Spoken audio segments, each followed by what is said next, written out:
علی بھائی اگلا سوال ہے، قرآن حکیم میں اللہ تعالیٰ نے اپنے محبوب صلی اللہ علیہ وآلہ وسلم کو ملنے والے خاص انعام کا ذکر فرمایا ہے۔ اعوذ باللہ من الشیطان الرجیم، بسم اللہ الرحمن الرحیم، انا اعطیناک الکوثر۔ اس آیت مبارک میں الکوثر سے کیا مراد ہے؟ پلیز وضاحت فرما دیں۔ دیکھیں، نبی صلی اللہ علیہ وآلہ وسلم کو اللہ تعالیٰ نے جو بڑی نعمتیں عطا فرمائی ہیں ان میں سے ایک اس صورت کا نزول بھی ہے، جس میں بشارت دی گئی کہ انا اعطیناک الکوثر، ہم نے آپ کو الکوثر عطا فرمایا۔ فصل لربک وانحر، پس آپ نماز پڑھیں اور اپنے رب کا نام لے کر قربانی کریں۔ ان شانئک ھو الابتر، بے شک آپ کا دشمن ہی بے نام و نشان رہے گا۔ ظاہر ہے وہ کافر کہتے تھے آپ علیہ السلام کا کوئی بیٹا نہیں ہے، اور ظاہر ہے کہ عرب کے کلچر کے اندر بیٹے نہیں آگے مشن کو لے کے چلنا ہوتا تھا، تو وہ کہتے تھے کہ نبی علیہ السلام کے بچے بچپن میں فوت ہوئے، صرف بیٹیاں ہی ہیں، تو آپ کے مشن کو آگے لے کے کون چلے گا؟ تو اللہ تعالیٰ نے فرمایا کہ ہم نے تو اپنے نبی کو خیر کثیر عطا فرمائی ہے، آپ کو اللہ تعالیٰ کروڑوں روحانی بیٹے دے گا جو آپ کی دعوت قبول کرنے والے ہیں۔ اس کانٹیکسٹ میں صحیح بخاری میں ایک حدیث ہے کہ حضرت ابن عباس رضی اللہ تعالیٰ عنہما کہتے ہیں، امام بخاری اسی آیت کے کانٹیکسٹ میں اسے لے کے آئے ہیں، کہ یہ الکوثر سے مراد خیر کثیر ہے، یعنی ہر خیر آپ علیہ السلام کو کثرت کی تعداد میں دیا گیا، فضائل کثرت سے ہیں، آپ صلی اللہ علیہ وآلہ وسلم کی اولاد کثرت سے ہے، آپ صلی اللہ علیہ وآلہ وسلم کے فالورز کثرت سے ہیں، دنیا میں بھی اور جنت میں جانے والے بھی۔ بخاری مسلم دونوں میں حدیث ہے کہ جنتیوں کا نصف میری امت سے ہوگا، اور ابن ماجہ میں حدیث ہے کہ جنتیوں کی 120 میں سے 80 صفحے میری امت سے ہوں گی۔ تو یہ خیر کثیر ہے آپ کو عطا فرمایا گیا۔ تو بخاری کی اس حدیث میں آتا ہے کہ عبداللہ بن عباس کا جب یہ قول بیان کرتے ہیں حضرت سعید ابن جبیر، تو ان کو بعض تبع تابعین کہتے ہیں کہ جب ہم لوگوں سے یہ بیان کرتے ہیں نا کہ اس سے مراد خیر کثیر ہے، تو لوگ کہتے ہیں کہ نہیں، الکوثر سے مراد جنت کی ایک نہر ہے الکوثر۔ تو سعید ابن جبیر کہتے ہیں کہ جنت کی وہ نہر بھی تو خیر کثیر میں داخل ہے، حضور کو جو جنت کی نعمتیں ملیں گی وہ بھی کثرت کے ساتھ ملیں گی۔ تو یہ اس کی جو تفسیر ہے نا خیر کثیر والی، یہ سب سے آپٹیمل ہے۔ اس میں جو ہے وہ حوض کوثر بھی شامل ہے، جو صحیح مسلم میں حدیث ہے کہ نبی صلی اللہ علیہ وآلہ وسلم صحابہ میں بیٹھے تھے تو آپ کو اچانک ایک اونگ آئی، تھوڑی دیر بعد جب آپ کی آنکھ کھلی تو آپ مسکرا رہے تھے، اور پھر آپ نے کہا کہ ابھی ابھی اللہ تعالیٰ نے مجھ پہ یہ آیات نازل کی ہیں، بسم اللہ الرحمن الرحیم، یعنی آپ علیہ السلام نے بسم اللہ سے اسے سٹارٹ کیا، انا اعطیناک الکوثر فصل لربک وانحر ان شانئک ھو الابتر۔ اور پھر آپ نے فرمایا کہ جانتے ہو یہ الکوثر کیا ہے؟ تو صحابہ نے کہا اللہ اس کا رسول بہتر جانتے ہیں۔ تو آپ صلی اللہ علیہ وآلہ وسلم نے فرمایا یہ جنت میں ایک نہر ہے جو مجھے اللہ تعالیٰ نے عطا فرمائی ہے، اور اس کے کنارے کی جو مٹی ہے وہ کستوری سے زیادہ خوشبودار ہے، اور اس کے برتن آسمان کے ستاروں کے برابر ہیں۔ اور صحیح بخاری میں آتا ہے کہ شب معراج جب نبی علیہ السلام جنت میں سیر کر رہے تھے تو وہاں آپ کو ایک نہر دکھائی گئی، اور جبرائیل علیہ السلام نے کہا کہ یہ وہ الکوثر ہے جو آپ کو اللہ تعالیٰ نے عطا کی ہے۔ اور آپ صلی اللہ علیہ وآلہ وسلم کے الفاظ ہیں بخاری مسلم دونوں میں کہ اس کا جو مشروب ہے وہ دودھ سے زیادہ سفید، شہد سے زیادہ میٹھا، اور اس کی خوشبو کستوری کی خوشبو سے زیادہ ہے، اور جو کوئی ایک دفعہ میرے حوض کوثر سے وہ مشروب پی لے گا اسے کبھی بھی پیاس نہیں لگے گی۔ جنت میں جو انسان کھائے پیے گا نا وہ بھوک کی وجہ سے نہیں، ذہن میں رکھیے گا، بھوک ایک عیب ہے، پیشاب ایک عیب ہے، نیند ایک عیب ہے، اسی لیے یہ تینوں چیزیں جنت میں نہیں ہیں۔ جنت میں انسان کھائیں گے لذت لینے کے لیے، پیشاب نہیں ہوگا، بخاری مسلم میں الفاظ ہیں خوشبودار ڈکار آئے گی، سارا کھانا ہضم۔ تو جنت چونکہ نعمتوں کا نام ہے کوئی کمزوری نہیں، وہاں پہ نیند بھی نہیں ہے. یہاں پہ تو ہم نیند کیوں یوز کرتے ہیں؟ تاکہ ہم نیکسٹ 24 گھنٹے میں پرفارم کر سکیں. یہ بلکہ بیٹری چارج ہوتی ہے. وہ میری خالہ جو ہے نا وہ بڑے پیارے الفاظ استعمال کرتی ہیں. ان کی بیٹیاں جب چھوٹی تھی نا تو سوئی ہوتی تھی نا تو کون سے پوچھتا تھا بیٹیاں کتنے، کہتے ہیں چارجنگ تے لائیاں نے. کیونکہ بچے جب اٹھتے ہیں نا پھر تو آپ ان کو سنبھال بیٹھے، جب تک یہ سونا نہ جائیں سکون نہیں آتا. تو وہ جو سوتے ہیں نا وہ چارجنگ پہ لگے ہوئے ہوتے ہیں، پھر جیسے صبح انہوں نے اٹھنا ہے نا اٹھلی اوپرلی کر دینی ہے. تو قیامت میں جنت والے دن آپ کو جنت میں چارجنگ کی ضرورت نہیں ہے، بلکہ نیند وہاں پہ ضرورت ہی نہیں. اللہ تعالیٰ نے ویسے ہی انسان کو اتنی انرجی دی ہوئی ہوگی.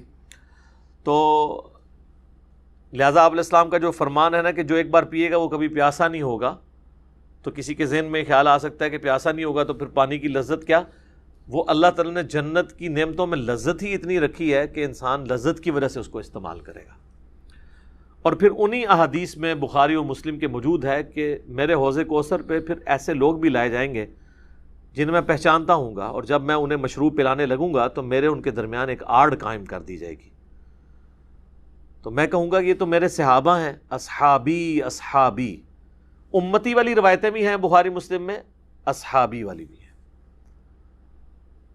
تو مجھے بتایا جائے گا کہ یا رسول اللہ آپ کو نہیں پتا آپ کے بعد انہوں نے دین میں بدعتیں جاری کر دی تھیں اور الٹے قدم پھر گئے تھے. تو آپ صلی اللہ علیہ وآلہ وسلم فرماتے ہیں کہ پھر میں کہوں گا سحقن سحقن لمن غیر بعدی، ان پہ پھٹکار ہو، ان کو مجھ سے دور کر دو جنہوں نے میرے بعد میرے دین کو بدل دیا. یہ حدیث بخاری اور مسلم دونوں میں ہے، اور حوض کوثر والے چیپٹر میں امام مسلم اسے لے کے آئے ہیں، بخاری میں موجود ہے. اس حدیث پہ کامنٹس ہیں عبداللہ ابن ابی ملیکہ تابعی کے. وہ جب بھی حدیث بیان کیا کرتے تھے تو وہ کہا کرتے تھے اے اللہ ہم تجھ سے یہ دعا کرتے ہیں کہ تیرے نبی کی وفات کے بعد ان کے دل سے الٹے قدم نہ پھریں، آمین ثم آمین.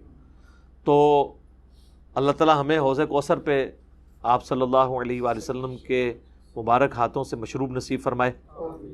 یہ دعا انسان کو اپنے لیے کرنی چاہیے. ظاہر ہے کہ وہ اہل جنت ہوں گے. اور بخاری مسلم میں کہ اس کے جو برتن ہیں نا وہ برتن ہی آسمان کے ستاروں کے برابر اس کی تعداد ہے. پورا ایک نقشہ کھینچا گیا. آپ مشکات کی 30 جلد میں حوض کوثر اور شفاعت والا چیپٹر نکالیں تو آپ کو وہ ساری احادیث مل جائیں گی. ترمذی اور ابن ماجہ میں ایک وہ حدیث بھی بڑی مشہور ہے جو حضرت انس ابن مالک کہتے ہیں کہ یا رسول اللہ کیا میری شفاعت کریں گے؟ تو آپ فرمایا میں کروں گا. تو یا رسول اللہ قیامت والے دن میں آپ کو کہاں تلاش کروں؟ تو آپ علیہ السلام فرمایا میزان عمل پہ آ جانا جہاں میرے امتیوں کے نام اعمال تل رہے ہوں گے. یا رسول اللہ وہاں نہ پاؤں تو فرمایا حوض کوثر پہ آ جانا. عرض کی وہاں پہ بھی نہ پاؤں تو فرمایا پھر پولیس رات پہ آ جانا. کہا وہاں پہ بھی نہ پاؤں تو آپ فرمایا میں ان 3 جگہوں کے سوا کہیں اور نہیں ہوں گا. یا میں حوض کوثر پہ ہوں گا اپنے پیاسے امتیوں کو مشروب پلا رہا ہوں گا، یا پھر میزان عمل پہ ہوں گا شفاعت کے لیے، یا پھر میں پولیس رات پہ ہوں گا اپنے امتیوں کے لیے سلامتی کی دعا کرنے کے لیے. تو یہ 3 جگہیں ہیں جہاں پہ آپ صلی اللہ علیہ وآلہ وسلم کو قیامت والے دن تلاش کیا جا سکتا ہے انشاءاللہ تعالی. تو یہ حوض کوثر میں وہ خیر کثیر جو ہر طرح کی آپ کو عطا کی گئی وہ بھی شامل ہے، اور اسپیسیفکلی حوض کوثر جو ہے وہ بھی. حتیٰ کہ جو بخاری اور مسلم میں حدیث ہے آپ نے اپنی وفات سے 1 مہینے پہلے خطبہ دیا تھا غزوہ احد کے شہداء پر، جو آپ نے نماز جنازہ دوبارہ پڑھی تھی 8 سال بعد. اس میں الفاظ ہیں آپ نے فرمایا کہ میرا ممبر جو ہے وہ حوض کوثر پہ لگا ہوا ہے. یہ والے جو الفاظ ہیں یہ دوسری حدیث میں، کیونکہ وہاں پہ ممبر نہیں تھا. یہ الفاظ ہیں بخاری اور مسلم کی وہ حدیث کہ میرے گھر سے میرے ممبر سے میرے گھر تک جنت کے ٹکڑوں میں سے ایک ٹکڑا ہے ریاض الجنہ. اس میں الفاظ ہیں اور میرا ممبر جو ہے وہ حوض کوثر پہ لگا ہوا ہے. یعنی آپ علیہ السلام وہ دیکھ رہے تھے حوض کوثر کا منظر، ٹائم میں گزار کے آپ کو دکھایا گیا. وہ جو بخاری مسلم کی وہ والی حدیث ہے عقبہ بن عامر والی، جو شہدائے احد پہ آپ نے 8 سال بعد جنازہ پڑھا اپنی وفات سے 1 مہینہ پہلے. اور عقبہ ابن عامر کے الفاظ ہیں یہ آخری دفعہ میں نے رسول اللہ کو ممبر پہ دیکھا، اس کے بعد میں نے آپ کو نہیں دیکھا. تو اس میں الفاظ ہیں آپ نے فرمایا کہ میں اپنے حوض کوثر کو اس وقت بھی دیکھ رہا ہوں، اور دیکھنا میرے بعد جو ہے وہ مجھے تم سے ہی خطرہ نہیں کہ تم شرک میں مبتلا ہو جاؤ گے، بلکہ مجھے خطرہ ہے کہ تم دنیا کے مال میں پڑ جاؤ گے اور پھر اس کی لالچ میں ایک دوسرے کو قتل کرو گے اور تم بھی تباہ و برباد ہو جاؤ گے جس طرح اگلی قومیں تباہ و برباد ہو گئی۔ تو اس میں بھی حوض کوثر کے الفاظ موجود ہیں۔ اور پھر میرے کربلا والے ریسرچ پیپر میں بھی آپ کو پتہ ہے ایک حدیث ہے جو میں نے حوض کوثر کا ذکر اس حدیث کے اندر بھی موجود ہے۔ جب وہ سنن ابی داؤد کی ایک حدیث ہے نا، وہ عبید اللہ ابن زیاد کے پاس ایک وہ آتا ہے، ہاں یہ ابو داؤد کے اندر 4749 ہے۔ ابو طالوت تابعی کہتے ہیں کہ میں ابو برزہ کو میں نے دیکھا کہ وہ گورنر یزید عبید اللہ ابن زیاد کے پاس آئے جب کہ وہ دسترخوان پر تھا، تو اس نے ابو برزہ کو آتے ہوئے دیکھا اور کہا کہ یہ تمہارا ٹھگنا محمدی ہے۔ استغفر اللہ، ان کا قد چھوٹا تھا تو ان کا اے گینڈا محمدی، یعنی محمدی اس نے اس لیے کہا کہ وہ حضور کا صحابی تھا۔ تو یہ کتنی سخت توہین کی عبید اللہ ابن زیاد نے۔ یہ وہی خبیث ہے جس کے بارے میں بخاری میں 3748 نمبر حدیث ہے، جس میں امام بخاری نے حسین کے ساتھ علیہ السلام لکھا ہے کہ یہ حضرت حسین کے حسن میں کلام کرنے لگا تو انس ابن مالک نے کہا کہ رسول اللہ کے سب سے زیادہ مشابہت رکھنے والے حسین تھے۔ یہ وہی عبید اللہ ابن زیاد ہے۔ تو یہ صحابہ کے گستاخ ہیں، آل امیہ ہیں، یہ بنو امیہ کے خدمت گار۔ تو اب آپ دیکھیں جب اس نے یہ بات کی نا تو حضرت ابو برزہ اس کی طنزیہ بات کو سمجھ گیا۔ آپ نے فرمایا مجھے گمان نہیں تھا کہ میں ایسے لوگوں کے دور حکومت تک زندہ رہوں گا جو مجھے رسول اللہ کی صحبت پر آر دلائیں گے، کہ میری زندگی میں یہ وقت بھی آنا ہے کہ رسول اللہ کی وجہ سے ہمیں پوری دنیا پہ غلبہ ملا، اور اس غلبے کی حکومت کو جو لوگ انجوائے کر رہے ہیں عرب کے بدو، یہ رسول اللہ سے میری نسبت پہ مجھے آر دلائیں گے، کہ مجھے کہہ رہے ہیں کہ ٹھگنا محمدی، یعنی پنجابی سے کہنا گینڈا محمدی، نعوذ باللہ۔ تو اب اس نے فوراً پینترا بدلا، وہ کہنے لگا کہ محمد صلی اللہ علیہ وسلم کی صحابیت تمہارے لیے باعث زینت ہے، آر کا سبب نہیں۔ پھر کہنے لگا کہ میں نے تمہیں اس لیے بلوایا ہے کہ تم سے حوض کوثر کے بارے میں پوچھوں، کیا تم نے رسول اللہ سے اس کے بارے میں کچھ سنا ہے؟ تو ابو برزہ نے فرمایا ہاں، نہ ایک بار، نہ دو بار، نہ تین بار، نہ چار بار، نہ 5 بار، میں نے کئی مرتبہ رسول اللہ صلی اللہ علیہ وآلہ وسلم سے حوض کوثر کے بارے میں سنا، اور جو حوض کوثر کو نہ مانے اللہ تعالیٰ اسے اس کا پینا نصیب ہی نہ فرمائے۔ اور پھر سیدنا ابو طالوت کہتے ہیں کہ سیدنا ابو برزہ رضی اللہ تعالیٰ عنہ غصے کی حالت میں وہاں سے تشریف لے گئے۔ انہوں نے بدعا دی کہ جو حضور کے حوض کوثر کو نہیں مانتا اللہ تعالیٰ اس کو حوض کوثر نصیب ہی نہ کرے۔ تو حوض کوثر جو ہے ایک ریالٹی ہے، اور قیامت والے دن کی چند بڑی ایکٹیویٹیز جو انسان کے لیے تسکین کا باعث ہیں، ان میں سے ایک عرش کا سایہ، اسی طریقے سے یہ حوض کوثر بھی ہے۔ اس گرمی کے اندر اللہ تعالیٰ کی نعمتوں میں سے بڑی نعمت ہے، ہم سب کو نصیب فرمائے، آمین ثم آمین۔ ٹھیک ہو گیا جی؟